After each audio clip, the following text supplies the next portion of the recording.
আমাদের দেশে এত রাজনীতিবিদ কেন? আপনি দেখবেন যে গ্রামে গঞ্জে সব জায়গাতে শুধু রাজনীতিবিদ রাজনীতিবিদ, এই নেতা ও নেতা সেই নেতা, পাতি নেতা হাতুড়ি নেতা, কত ধরনের নেতা দেখবেন, কত ধরনের মাস্তান দেখবেন। এগুলো কেন? এটার একটাই কারণ হচ্ছে আমাদের দেশে বেকারত্ব। শুধু এইটাই কারণ। আপনি খুঁজে দেখুন, আর কোনো কারণ দেখবেন না। আপনি হয়তো বিভিন্ন ধরনের কারণ দেখতে পাবেন, যেমন দুর্নীতি, কিন্তু সব কিছুর পিছনে একটাই শুধু বেকারত্ব। আপনি খুঁজে পাবেনই। আপনি যদি বিশ্লেষণ করেন তাহলে দেখতে পাবেন একটাই সমস্যা, দুর্নীতি।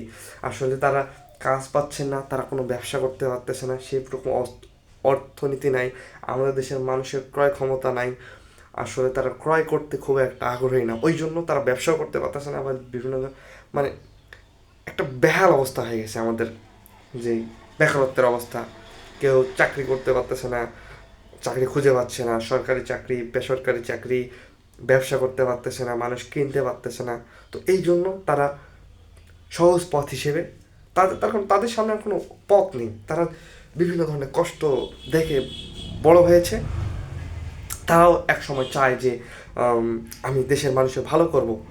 আসলে সেজন্য তারা শুরু করে, কিন্তু শুরু করতে করতে রাজনীতিতে কোনো বেতন নেই, তাই না? আস্তে আস্তে তারা এক সময় বেতনের যে আমাদের তো টাকা দরকার, যখন রিয়েলাইজেশন হয় তখন তারা আস্তে আস্তে সেখান থেকে ইনকাম করার চেষ্টা করে। কিন্তু তারা কীভাবে ইনকাম করবে রাজনীতিতে? এখানে তো রাজনীতিবিদদের জন্য কোনো ফিক্সড ভাতা থাকে না। তো তারা তখন আস্তে আস্তে দুর্নীতির দিকে ধাবিত হয়। তো এইটাই হচ্ছে আসল কারণ আমাদের দেশে। তো আমাদের আসল কাজ করার বিষয় হচ্ছে আমাদেরকে বেকারত্ব দূর করতে হবে আমাদের দেশের। তাহলে দেখবেন যে আস্তে আস্তে কত রাজনীতিবিদ কোথায় চলে যাবে।